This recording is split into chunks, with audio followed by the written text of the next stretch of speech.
hands don't seem like my own as I stare down with itchy, burning eyes at the pistol cradled in them. I haven't slept in days, and I feel like I'm going insane. Or maybe I already am insane. I glance over at the mutilated body in the corner of the containment chamber. If that's not evidence of my insanity, I don't know what is. But I had a job to do. I was tasked with a very important job. And I was threatened with the possibilities of what could happen if I didn't do the job. So I did it. I did it. I'm a containment specialist after all, and I'm good at what I do. So I stare down at the gun in my hands and I wait, and my mind goes in circles. There's only one last thing left to do. One more thing to make sure the containment works. To ensure my masterpiece is truly that. I stare at the gun, my mind a great, roaring, deafening buzz of static.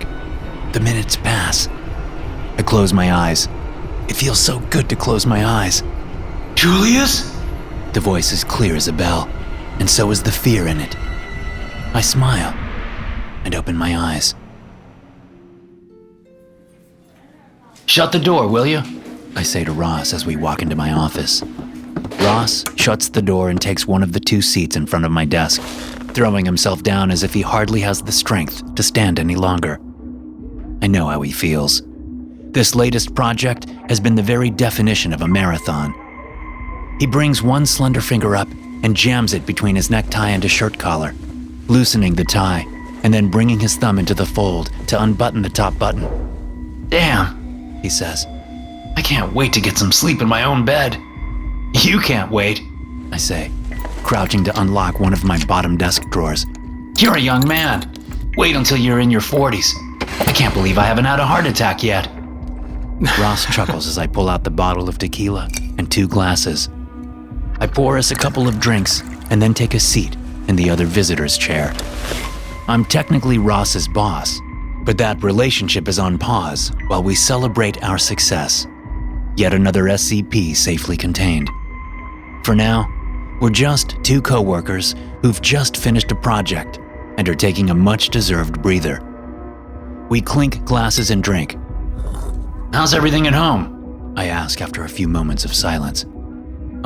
You know, Ross says, running a hand through his brown blonde hair. Rooney wants me home more often to help with the baby, but she knew what she signed on for. I nod in commiseration, the tequila warming my stomach. How about you? He asks. I sigh, unsure how much I want to tell him.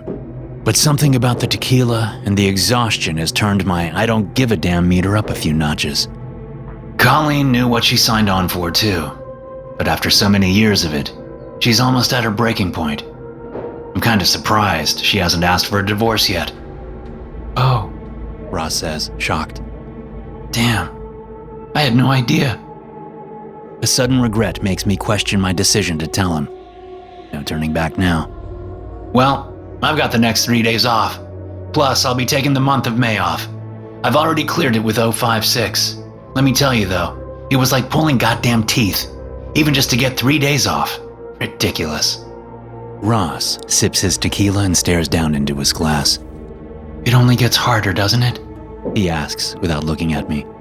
I mean, I know we're doing good and all that, but I didn't think it would be like this.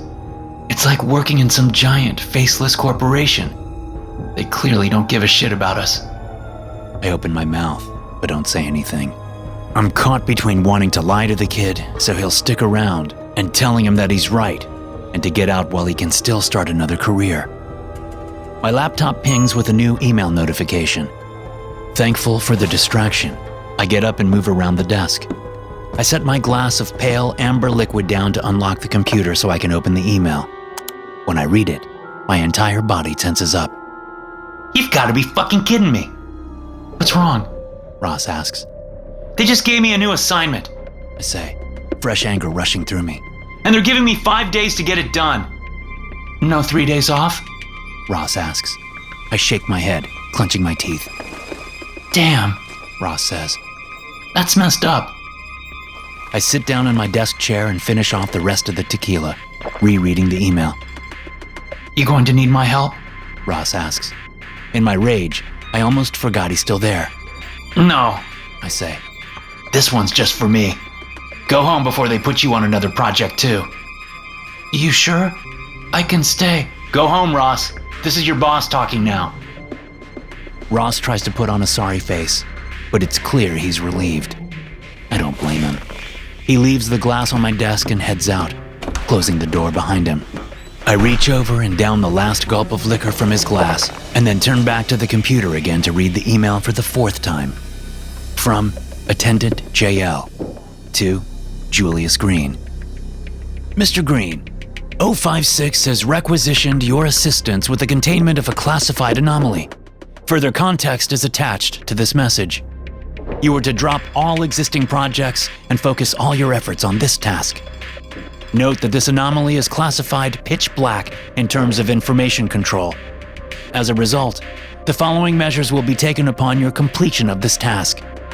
You will undergo amnestic therapy to remove all memories of your work with the anomaly.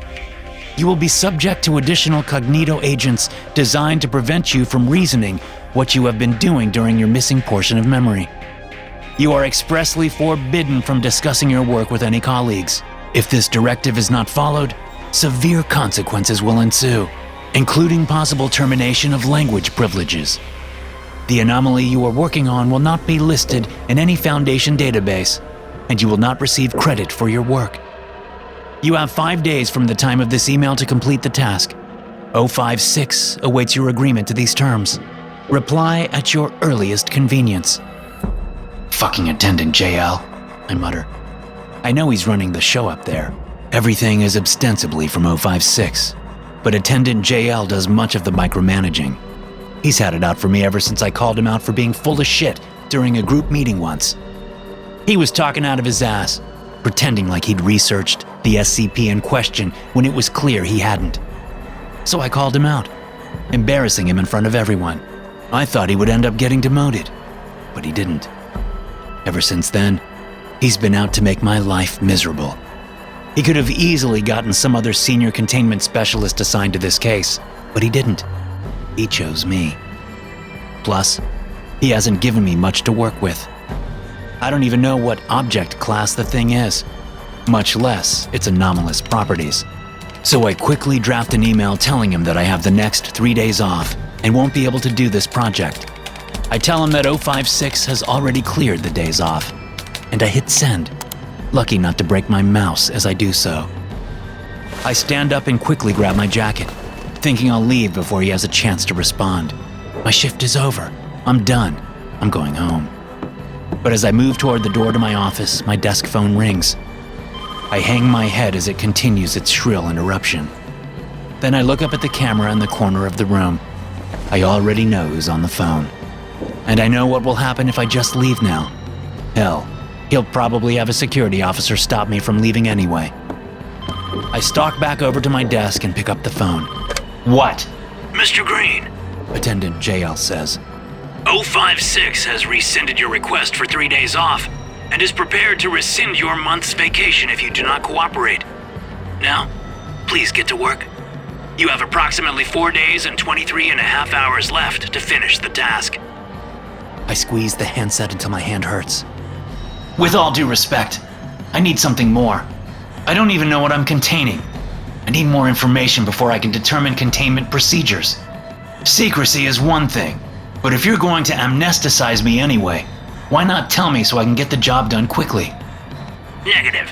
We will not accept further delays, and will take drastic action if you continue to disobey a direct order. The line goes dead. I pull the handset away from my head and look at it for a moment before slamming it down into the cradle. I rip my jacket off and toss it aside. Then I sit at my desk and try to settle down. Rubbing my eyes and fighting off exhaustion, I get to work. Circles, circles, circles. My mind is going in circles. I've been thinking in circles. How do you contain something that you don't know what it is? How can you keep something from getting out if you don't know what it's capable of or how powerful it is? I'm standing in the designated containment chamber for this current project, looking at the 3 concentric circles I've drawn in chalk on the floor. 3 circles, each different sizes, but all with a common center. I'm onto something, but I'm too exhausted to keep my thoughts in order. I just need to focus. Focus! I've brought in a chair and a stool. My laptop sits atop the stool, open to a document detailing my notes on this project. I've been researching every single other containment I've done, trying to pull from each of them so I can do something more general and less specific. Because I have no choice. I have a good idea what will happen if I don't deliver on this one. The chair calls my name, so I walk over and collapse into it. Leaning back, I close my eyes and breathe deeply. After a minute, I feel my mind calming, my thoughts falling into some sort of coherent order. Then my computer dings with a new message. You bastard! I say, already knowing who the email will be from. I've been working for 3 days now, and I've received no less than 6 messages reminding me how much time I have left. I've sent back several hostile replies, which hasn't helped things. It has just increased his micromanaging. Now, I open my eyes, sit up, and look at the laptop. Just as I knew it would be, the message is from Attendant JL. It says, "Your deadline is approaching. See that your work is complete in 2 days' time. If you do not deliver by the deadline, we may be forced to investigate your prior assignments and potential reversion of changes you have made to these containment procedures. We may also have need to question your loyalty to the Foundation. This could entail investigation and potential detainment of co-workers, family members, and close friends who could be potential enemy contacts. Complete erasure of your personnel file from Foundation records. Complete erasure of your identity via use of amnestics. Termination. This is something that would bring us no pleasure, but would see no other option if you deliberately delay this task further than you already have." Already have?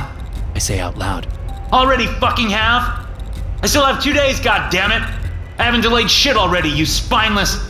I pause as the solution falls into place like a guillotine blade during the Reign of Terror. Standing up from the seat, I stare down at the circles on the floor. It could work. I whisper, smiling for the first time in a long time. It could fucking work.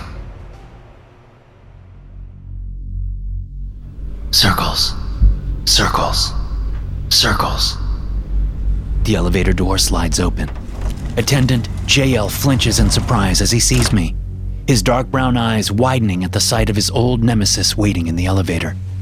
He recovers quickly, straightening and using his free hand to brush imaginary debris from the top of his bald pate.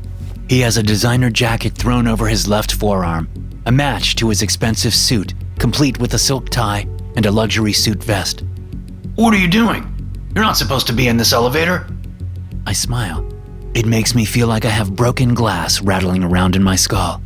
I know. Sorry. I'm just so excited. I needed to tell you. I figured it out. Good for you, JL says. I'll be expecting your full report tomorrow. Circles. Circles. Circles. The elevator door starts to close, but I reach out and stick my hand in it. No. I think you should see this for yourself. It's going to change things for other containment procedures. Hell, we might even be able to use it to contain anything and everything.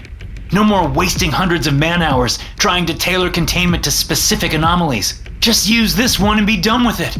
And it will all have been done under your tutelage. JL's rodent-like face changes, thin eyebrows coming thoughtfully together over a sharp nose as he imagines the accolades and bureaucratic backslapping he'll experience as a result of my work. Well, I was headed home. Veronica and I have an engagement with the governor. But I suppose...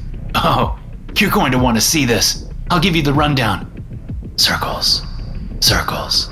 Circles. I can see on his face that he's getting there, but he's not quite ready yet. So I pull out my last card, my ace. By the way, I'm sorry about the emails. Really, I've just been so stressed out. Things aren't going well at home. I avert my eyes in shame as I trail off. This news perks JL up even further, and he takes the bait. Very well then, but let's make it quick, he says as he steps onto the elevator. We make small talk in the elevator while I keep my eyes cast down. so JL knows he has the upper hand.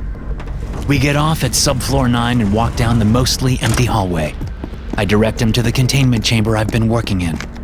We step into the observation room, but I've made sure to turn the lights off in the actual containment room because I don't want him to see what's in there.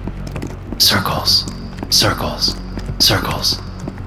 I show him into the room. Stay here while I get the lights, I say, stepping back out of the dark containment chamber. Hurry up.